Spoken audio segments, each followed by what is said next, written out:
salaf, khalaf, sanad. 3 konsep Islam yang perlu diketahui oleh non-muslim. Video ini adalah video kedua dari rangkaian 3 video trilogi yang saya buat tentang penulis Injil dan penulis Al-Quran. Pada video ini akan dipaparkan mengenai salaf, khalaf, dan sanad. Ketiganya adalah konsep-konsep Islam yang perlu diketahui oleh kalangan umat non-muslim, khususnya oleh kalangan umat Kristen dan oleh kalangan umat Katolik.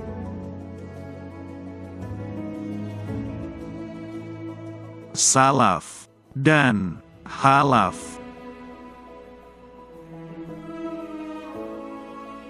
Dalam Islam, berdasar pada fakta sejarah yang ada, ulama terbagi menjadi 2 kategori besar, yaitu ulama salaf dan ulama khalaf. Klasifikasi yang demikian berdasar pada masa atau periode tertentu, yaitu periode ulama salaf dan ulama khalaf. Ulama generasi awal dan ulama generasi akhir. Ada jarak dan batas waktu pemisah. Ulama khalaf adalah penerus ulama salaf. Jadi, dapat dikatakan bahwa ulama salaf adalah generasi ulama terdahulu, sedangkan ulama khalaf adalah generasi ulama selanjutnya, sampai generasi sekarang.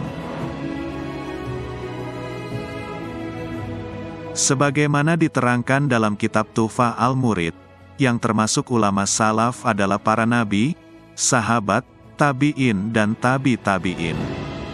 Terutama 4 imam mazhab, yakni Imam Hanafi, Imam Maliki, Imam Syafi'i, dan Imam Hanbali. Dari sini bisa disimpulkan, ulama salaf adalah para ulama yang hidup pada era para nabi, sahabat, tabi'in, dan tabi-tabi'in. Sedangkan ulama khalaf adalah mereka yang hidup setelah masa tabi-tabi'in. Sahabat Nabi adalah orang beriman yang pernah bertemu dengan Nabi Muhammad. Tabi'in adalah orang beriman yang tidak pernah bertemu dengan Nabi Muhammad, tetapi pernah bertemu dengan sahabat Nabi. Tabi-tabi'in adalah orang beriman yang tidak pernah bertemu dengan Nabi Muhammad maupun sahabat Nabi, tetapi pernah bertemu dengan tabi'in. Bertemu dalam hal ini bukan sekedar bertemu saja, tetapi mengandung makna ada pertukaran informasi dan pengetahuan. Bisa dalam bentuk belajar, diskusi, dan sebagainya. Orang yang berjumpa dengan Nabi namanya sahabat. Orang yang berjumpa dengan sahabat namanya tabi'in. Orang yang berjumpa dengan tabi'in namanya tabi'in. Nabi, sahabat, tabi'in, tabi'in, sampailah ke generasi kita sekarang. 300 tahun pertama itu disebut dengan salaf. 100, 200, 300. Salaf namanya. Yang meriwayatkan ini Imam Ahmad. Imam Ahmad itu meninggalnya 241 Hijrah. 241 masih masuk 3 abad pertama. Disebut dengan generasi salaf. Kamu ambil hadis dari mana? Dari Imam Bukhari. Imam Bukhari itu masuk salaf. Meninggalnya kapan? 256. Imam Syafi'i salaf. Imam Syafi'i meninggal 204. Imam Hanafi salaf. Imam Hanafi meninggal 179. Salaf 300 tahun pertama. 400 ke 1400. Kita sekarang 1442. 43. 1443. 300 pertama itu disebut dengan salaf. Masuk 400 sampai ke 1400 ini disebut dengan khalaf. Salaf artinya pendahulu, terdahulu, pengikut belakangan disebut dengan khalaf. Paling tidak, ada 3 pendapat soal batas waktu salaf ini. Ada yang mengemukakan bahwa ulama salaf itu batasnya adalah 3 abad pertama tahun Hijriah, seperti yang dikemukakan oleh Ustadz Abdul Somad. Ada yang mengemukakan 4 abad, atau 5 abad. Dari artikel-artikel yang saya baca, memang batasan 3 abad, atau 300 tahun itulah yang paling banyak dikemukakan. Berikut ini, kita simak cuplikan video penjelasan Ustadz Abdul Somad tentang pentingnya ulama salaf. Saya ingin bertanya, benarkah manhaj Islam itu harus salaf? Seperti yang disampaikan Ustadz Adi Hidayat? Iya. Mana dalilnya? Hadis. Khairul qurun qarni, sebaik-baik abad-abadku. Tsumma alladziina yalunahum, satu abad sesudah itu. Tsumma alladziina yalunahum, satu abad sesudah itu. 3 abad pertama disebut dengan salaf. 4, 5, 6 sampai sekarang disebut dengan khalaf. 3 abad pertama salaf. 4 sampai seterusnya khalaf, disebut dengan salafus salih. Nah, apakah Asy'ari itu salaf? Asy'ari tidak salaf. Dia abad keempat, 5, dia khalaf, tapi dia ambil dari salaf. Imam Al-Ghazali meninggal 505, tidak salaf, tapi dia mengambil dari salaf. Imam Nawawi 676, tidak salaf, tapi dia mengambil riwayat dari salaf. Kita ini semuanya salaf, karena kita mengambil dari fikih Imam Syafi'i. Tadi baca kunut subuh, Allahumma adina fi man hadait. Salaf apa enggak salaf? Salaf. Kenapa? Karena Imam Syafi'i berkunut sampai meninggal dunia. Diriwayatkan oleh murid-muridnya dalam kitab Al-Muzani, Al-Buwaiti menyebutkan itu. Maka mengikut Imam Syafi'i, mengikut salaf. Karena Imam Syafi'i meninggal 204. 204 adalah salaf. Salafus salih.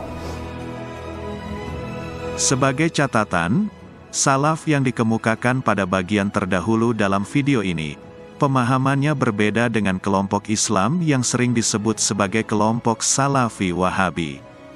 Kelompok Salafi Wahabi dapat dikatakan merupakan kelompok garis keras dalam Islam.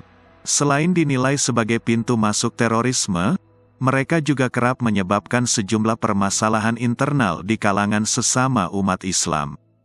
Itu hanya sebagai catatan saja. Persoalan Salafi Wahabi ini tidak akan dibahas pada video ini. Berikutnya, kita akan membahas tentang sanad.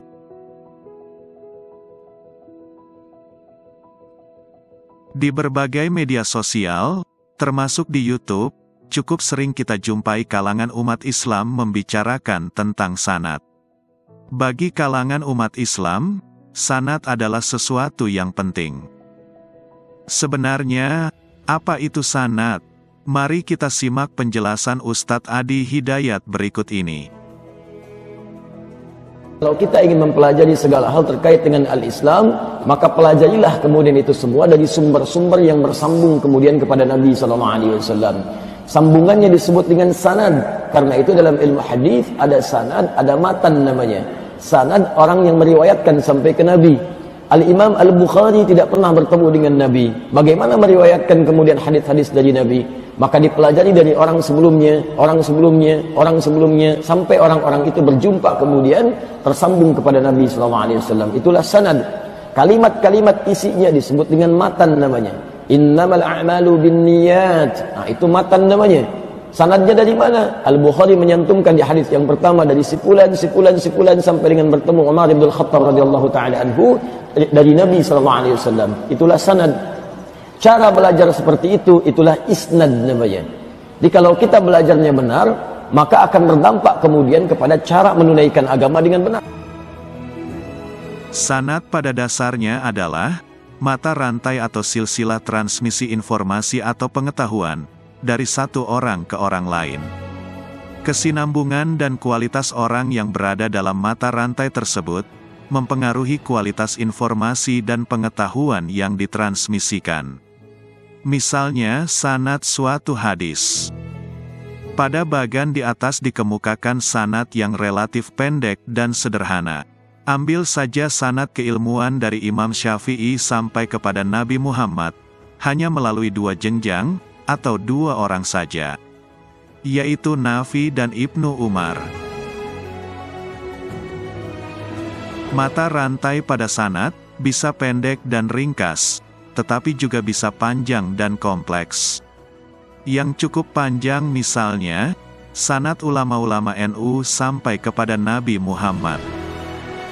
Berikut ini akan ditayangkan cuplikan video penjelasan Ustadz Abdul Somad mengenai pentingnya sanad dalam agama Islam. Pelajari ilmu dari guru. Jangan sampai tak berguru. Baca sendiri, pahami sendiri, nyasar sendiri, sesat sendiri. Gak berguru.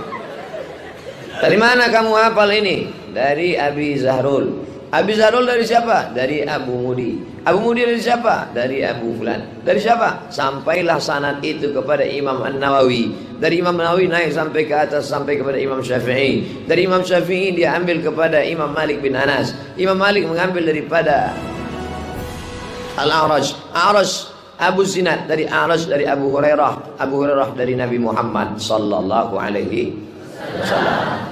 Al-isnad minad din. Sanad bagian dari agama. Fanzuru amman ta'khudhu dinakum. Perhatikan kamu ambil sanad ilmu kamu dari siapa. Kalau ada ulama mengatakan la sanadalahu, la sanadalahu, artinya ini tak ada sanadnya, tak diakui, tidak bersanad.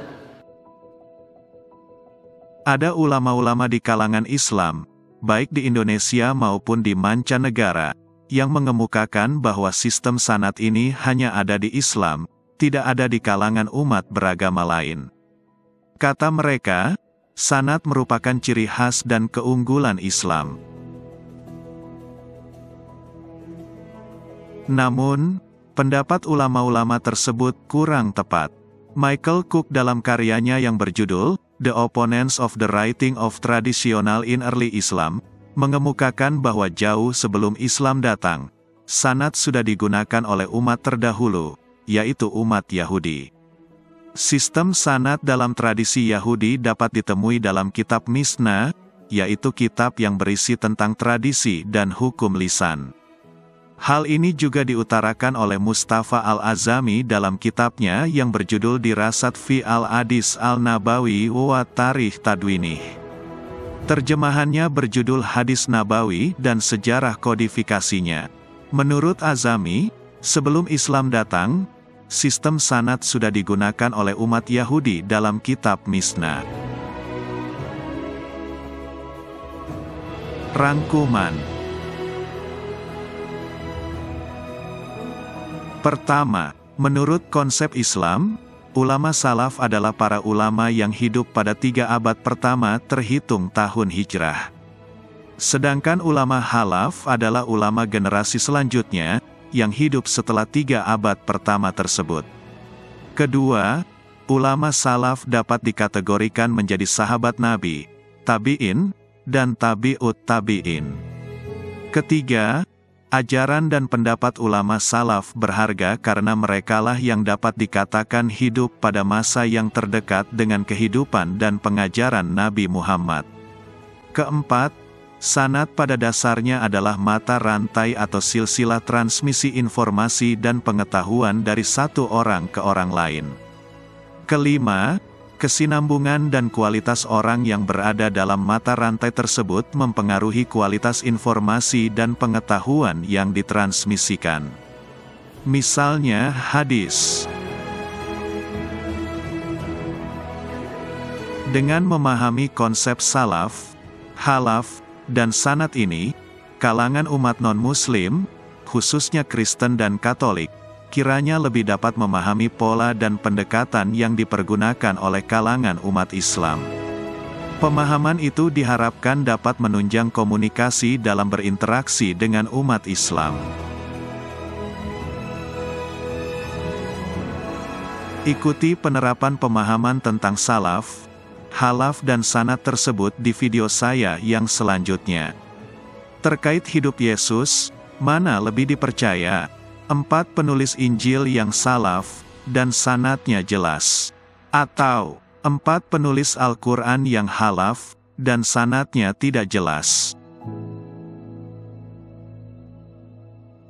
Sebagai akhir kata, izinkan saya untuk mengatakan, berbeda pandangan, maupun berbeda pendapat, adalah sesuatu yang wajar. Itu dapat memperluas wawasan, bahkan tidak jarang mendorong munculnya inovasi. Yang paling penting adalah, kita bisa saling menghargai dan saling menghormati di dalam keberbedaan tersebut.